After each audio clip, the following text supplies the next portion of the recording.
என்னம்மா எம்மா எம்மா என் பிள்ளைக்கு ஃபுல்லாக வேர்க்குரு உடம்பு ஃபுல்லாக. ஹாய் என்ன வாயில் வச்சிருக்க? கப்பு பையா ஃபுல்லாக வேர்க்குருங்க உடம்பு ஃபுல்லாக. சரி அம்மா பிக் பாஸுக்கு போட்டா உன்னை யார் பார்த்துப்பாங்க? அம்மா பிக் பாஸுக்கு போனா அப்போ ஸ்கூல் மட்டும் எடுக்க சொல்லி. அப்போ ஸ்கூல் மட்டும் எடுக்க சொல்லிட்டா? அப்போ இரு, காலைல யார் மம்மம் செய்து தருவாங்க? அப்பாக்கு தான் மம்மம்மே செய்ய தெரியாதடி. செய்ய தெரியாது, வெறும் மம்மம் தான் வெடிப்பார் அப்பா.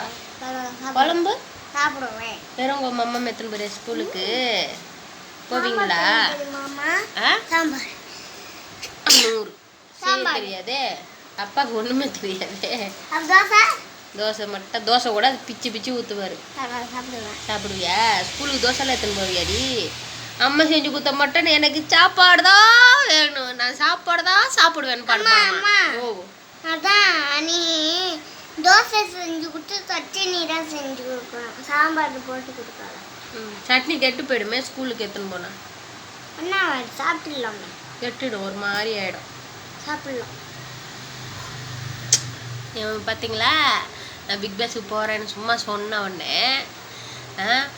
எவ்வளோ அழகாக அவங்க அப்பா தோசை ஊற்றி கொடுத்தாலும் எடுத்துன்னு போவானா. அதை நான் வீட்டில் இருந்து காலையில் எழுந்திரிச்சு கேஸ் காலி வச்சுருந்தேன், நடுவில் புக் பண்ணிவிட்டு வரவே இல்லை. 10 நாளுக்கு 15 நாள் ஆயிடுச்சு. கரண்ட் அடுப்பில் தாங்க சமைச்சேன். ஒரு நாள் தக்காளி சாதம் செஞ்சு கொடுத்தேன். எப்போவுமே சாப்பாடை வெடிச்சிட்டு தனியாக வறுத்து தான் தக்காளி எல்லாம் வதக்கிட்டு தான் சாப்பாடு போடுவேன். அன்றைக்கி என்ன பண்ணிட்டா, தாளிச்சோடனே என்ன சொல்லிட்டான், என்ன இது சாம்பார் சாதமானு கேட்டான். சாப்பிடவே இல்லை அன்றைக்கி ஸ்கூலில். அந்த மாதிரி பண்ணிட்டேன்ட்டு இப்போ பாருங்கள் எவ்வளோ அழகா அவங்க அப்பா தோசை ஊற்றாலும் சாப்பிடுவானா. நல்லா சாப்பிடுவேன்.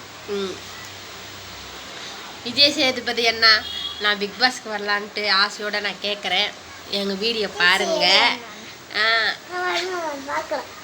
எனக்கு வரணுன்ட்டு ஆசை பிக் பாஸுக்கு.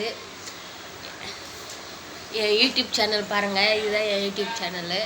என் வீடியோ பார்த்துட்டு என்னை பிக் பாஸுக்கு நீங்கள் கூப்பிடுங்க, ஓகேவா? என்னடி போலாமா பிக் பாஸ்க்கு? நீ வர முடியாதே, அப்பாவும் வர முடியாது, யாராவது ஒருத்தவங்க தான் போக முடியும். நீ வந்தா நீ ஸ்கூலுக்கு எப்படி போவே? லீவ் போட்டு ஜாலியாக பண்ணுவேன். ஸ்கூலுக்கு போகிற விருப்பமே இல்லைங்க, ஃபீஸ் கட்டிட்டு சேர்க்குறதுங்க. விஜய் சேதுபதி அண்ணா, என் பையன் படிப்புக்காக வந்து நான் பிக் பாஸ்க்கு வரலான்னு இருக்கேன். ஏன்னா ஃபீஸ் கட்டி தான் நாங்கள் படிக்க வைக்கிறது. கஷ்டப்படுறாங்க பாருங்கள், சொல்கிறோம் பாருங்கள், என் சின்ன குழந்தை. அதனால் கொஞ்சம் என் வீடியோ பார்த்துட்டு என்னை பிக் பாஸுக்கு கூப்பிடுங்க. ஓகே, பாய்.